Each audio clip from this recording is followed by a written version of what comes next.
നല്ല സൂപ്പർ മന്തി അല്ലേ? സൂപ്പറാ, അസല് മാട്ട മന്തി. നല്ല കിടുക്ക മന്തി അല്ലേ? കുടുക്ക. മയണൈസിലാണെങ്കിൽ മണമില്ല, ചിക്കൻ പീസ് ജ്യൂസി അല്ല, റൈസിലാണെങ്കിൽ മൊത്തം കുരുമുളകിന്റെ കുരു. പിന്നെ മന്തി റൈസിൽ ചക്ക കുരു ഇടാൻ പറ്റൂ. നീ എന്റെ വീട്ടിലോട്ട് വാ, എന്റെ കൈസർ കൂട്ടന്റെ കുറച്ച് അപ്പി ഒരു തരം, അതിന് കാണൂലോ ഇതിനെക്കാട്ടി ടേസ്റ്റ്. നീ മനഃപൂർവ്വം കുറ്റം കണ്ടുപിടിച്ച് പറയുന്നില്ല. ഹലോ ഹലോ, ഞാൻ ഒരു ചിക്കന്റെ ഫോട്ടോ വാട്സപ്പിൽ അയച്ചിട്ടുണ്ട്, ഞാൻ നോക്കാൻ പോയാണ്. വേണ്ടളേ, വിട്ടള.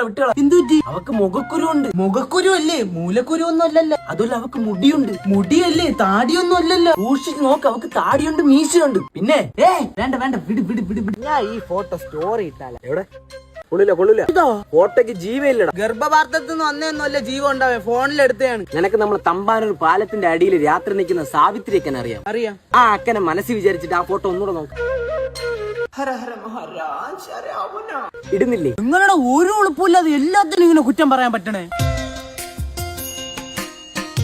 പുതിയത് ചോള എണ്ണി കൊടുത്ത് വാങ്ങിച്ചത്. കൊള്ളൂല. ഈ വണ്ടി ഒന്ന് സ്റ്റാർട്ടാക്ക്. ഒറ്റയടിക്ക് സ്റ്റാർട്ട്. അതാണ്, ഒറ്റയടിക്ക് സ്റ്റാർട്ടായ വണ്ടിക്ക് പ്രശ്നമുണ്ട്. നല്ല വണ്ടികളൊക്കെ മിനിമം 5 അടിയെങ്കിലും അടിച്ചിട്ട് സ്റ്റാർട്ട് ആവുള്ളൂ. അച്ഛനെ 80 മൈലേജ് ഉണ്ട്. മൈലേജ് ഉണ്ടായിട്ട് എന്ത് പ്രയോജനം മച്ചാനെ? വണ്ടിക്ക് നഞ്ചൊക്കെ ഉണ്ടാ. അതേതൊക്കെ മുട്കരിക്ക മട്കരി ഉണ്ടാ. അതൊന്നും ഇല്ലെങ്കിലും വണ്ടി ഓടും. ചുരുക്കി പറഞ്ഞാൽ 30,000 കൊടുത്ത് പുക പോകുന്ന ഒരു ജഡത്തിനെ വാങ്ങിച്ചു. നിന്റെ തന്ത 10 വർഷമായിട്ട് ഗൾഫിൽ നിന്ന് നാട്ടി വന്നിട്ടില്ലല്ലോ. ഇല്ല. എങ്ങനെ വരും? വന്നു കഴിഞ്ഞാൽ ഇങ്ങനെ കുറ്റം പറഞ്ഞ് അണച്ചു കളയൂലേ നീ?